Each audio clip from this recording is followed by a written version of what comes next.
Hello everyone. UP PGT 2021 के paper में एक क्वेश्चन आया था जिसमें कह रहा था कि आपके पास दो कोरेंट सोर्स हैं और उनका इंटेंसिटी का रेशियो दे रखा है 100:1। ठीक है, और आपको निकालना है मैक्सिमम और मिनिमम इंटेंसिटी का रेशियो। ठीक है, तो सिंपल ये है कि आपको दो कोरेंट सोर्स हैं जिनकी इंटेंसिटी I1 और I2 है। ठीक है, मान लेते हैं I1 और I2 है। ठीक है, और दोनों कोरेंट सोर्स से निकलने वाली जो वेव्स हैं वो आपस में सुपर इम्पोज होती हैं, और सुपर इम्पोज होती हैं तो इनसे बनने वाली जो इंटेंसिटी होती है वो आई होती है। क्या होती है? आई। तो मान लो इन दोनों से इंटेंसिटी जो बनेगी वो क्या बनेगी? आई। तो रिजल्टेंट इंटेंसिटी बनेगी आई, और आई का फॉर्मूला क्या आता है? आई इज इक्वल टू, आप लोग जानते हो, आई इज इक्वल टू होता है I1 plus I2, okay, plus twice of under root I1 into under root I2 into में आता है cos फाई। ये आता है जहां पे फाई होता है फेज डिफरेंस। ठीक है, phase difference initial phase difference नहीं होता है। कोरेंट सोर्स का मतलब होता है इनिशियल फेज डिफरेंस 0 हो गया।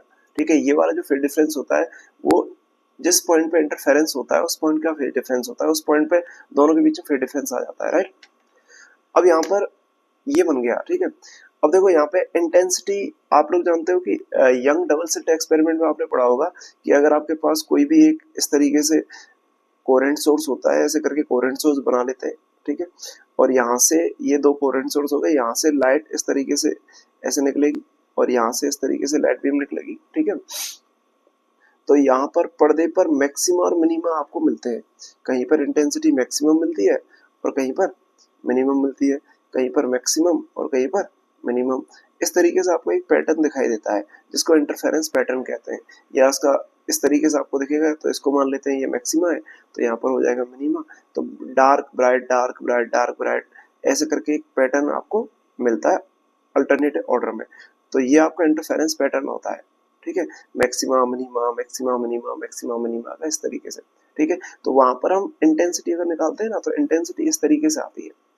ठीक है, तो इंटेंसिटी इस तरीके से आएगी। अब इसमें क्या रहेगा? अब इंटेंसिटी का वैल्यू मैक्सिमम और मिनिमम जो होता है वो इस फैक्टर से डिसाइड होता है। ठीक है, cos फाई का वैल्यू अगर +1 आ रहा है तो मैक्सिमम इंटेंसिटी, और cos फाई का वैल्यू -1 आ रहा है तो मिनिमम इंटेंसिटी। तो देखो इसमें ये रहेगा, cos फाई का जो वैल्यू होता है ना वो या तो +1 आना चाहिए या -1। ठीक है, +1 आएगा तो इंटेंसिटी मैक्सिमम हो जाएगी। अगर +1 आ रहा है तो इंटेंसिटी क्या हो जाएगी? मैक्सिमम। तो +1 आएगा तो इंटेंसिटी हो जाएगी मैक्सिमम।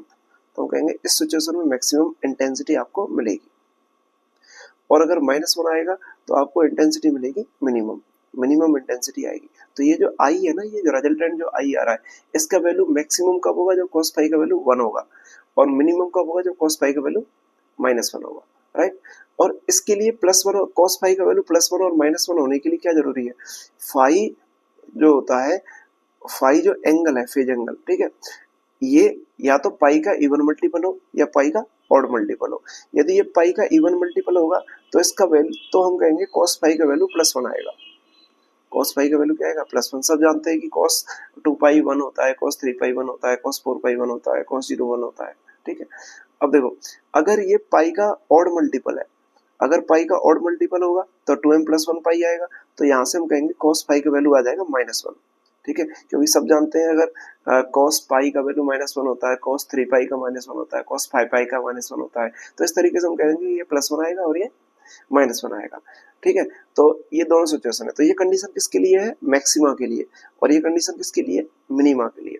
तो मैक्सिमा के लिए जो फेज डिफरेंस है वो पाई का इवन मल्टीपल होना चाहिए, और मिनिमा के लिए जो फेज डिफरेंस है वो पाई का ऑड मल्टीपल होना चाहिए। तो this is the condition for maxima and this is the condition for minima. अब मैं आपसे पूछता हूँ cos पाई के वैल्यू या तो +1 लो या -1 लो। तो बताइए, अगर आपको आई मैक्सिमम लिखना है तो आई मैक्सिमम क्या बनेगा? आई मैक्सिमम बन जाएगा, cos पाई का वैल्यू +1 ले लोगे आप, तो +1 ले लोगे तो +1 होने पर I1 plus I2 plus twice of under root I1 into में अंडर रूट I2, और cos पाई का वैल्यू हो जाएगा 1। राइट, तो अगर आप इसको आई मैक्सिमम को सॉल्व करते हो तो I maximum is equal to कितना आएगा? देखो ये ऐसे लिखा हुआ है I1 plus I2 plus 2 under root I1 I2। तो क्या हम इसको ऐसे लिख सकते हैं? I1 plus under root I2 का होल स्क्वायर। क्लियर। उसी तरीके से देखो मिनिमा अगर आपको निकालना है मिनिमम इंटेंसिटी, तो मिनिमम इंटेंसिटी के लिए कितना आना चाहिए, -1 आना चाहिए, राइट। तो मिनिमम इंटेंसिटी के लिए -1 आएगा। अब -1 अगर आपको लेना है तो आई मिनिमम क्या हो जाएगा, -1 आप यहाँ पर लगा दो। -1 जैसे लगाओगे तो ये लिखा जा सकता है √I1 माइनस √I2 का होल स्क्वायर। क्लियर है।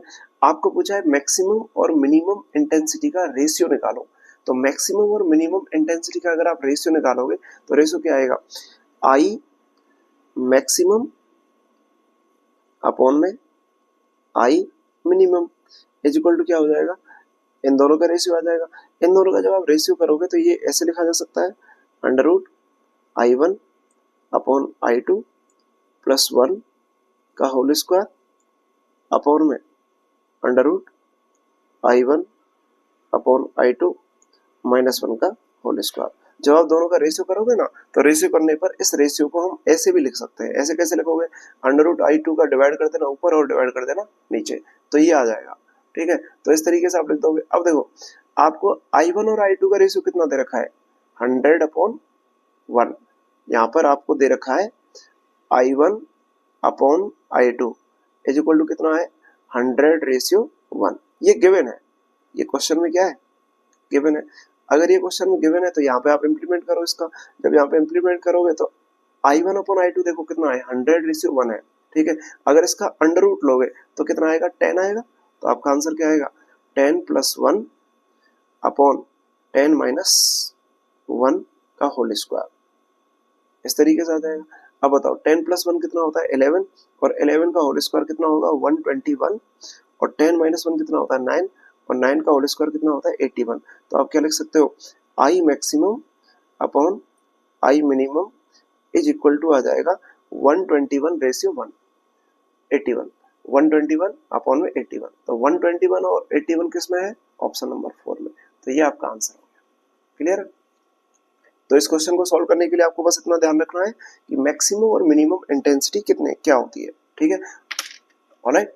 तो इंटरफेरेंस में मैक्सिमम मिनिमम इंटेंसिटी के क्वेश्चन काफी बार रिपीट हो चुके हैं। ये वाले क्वेश्चन जो है पीजीटी एग्जाम में आ ही जाते हैं। ठीक है, तो आपको ये सिंपल फॉर्मूले के क्वेश्चन याद रखना है कि I maximum is equal to होता है √I1 + √I2 का होल स्क्वायर, और आई मिनिमम इतना होता है। जब दोनों का रेशियो लेते हैं तो रेशियो को इस तरीके से लिखा जा सकता है √I1 अपॉन I2 + 1 का whole square upon √I1 upon I2 - 1 का होल स्क्वायर। और जब आप इसको सॉल्व करते हो, सॉल्व करने पर रेशियो पुट करो, आंसर आ जाएगा। ठीक है, ओके, क्लियर।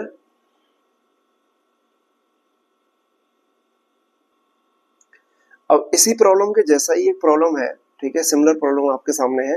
तो जिसमें कह रहा है कि two coherent monochromatic light beams है जिनका इंटेंसिटी दे रखा है I1 and 4I, I and 4I। ठीक है, तो I1 का वैल्यू है I और I2 का वैल्यू है 4I। तो ये तो हो गया I1 I और ये हो गया I2 4I। ठीक है, दोनों का सुपर इम्पोज होते हैं, सुपरपोज होती हैं। अब सुपरपोज होने का मतलब क्या है, इंटरफेरेंस हो रहा है, राइट। अब ये क्या कह रहा है, the maximum and minimum possible intensity are. तो मैक्सिमम और मिनिमम इंटेंसिटी आपको बतानी है। तो अब देखो रेशियो तो नहीं पूछा है, मैक्सिमम मिनिमम इंटेंसिटी पूछा है। तो मैक्सिमम मिनिमम इंटेंसिटी का वैल्यू क्या होता है बताइए, अभी आपने पढ़ा आई मैक्सिमम कितना होता है, √I1 प्लस √I2 का होल स्क्वायर हो जाएगा। अब बताइए I1 का वैल्यू कितना दे रखा है I, और I2 का वैल्यू कितना है 4I। तो पुट कर दीजिए, तो ये हो जाएगा √I प्लस, और इसको लिख सकते हैं √4I, और इसका हो जाएगा होल स्क्वायर। तो बताइए √I और √4I, तो इसको क्या लिख सकते हो, तो इसको लिख सकते हो, ये तो हो गया √I और ये हो गया 2√I। तो ये टोटल आएगा 3√I। तो 3√I का होल स्क्वायर सॉल्व करोगे तो ये हो जाएगा 9I। ठीक है, 3 का स्क्वायर 9 और √I का होल स्क्वायर I हो जाएगा।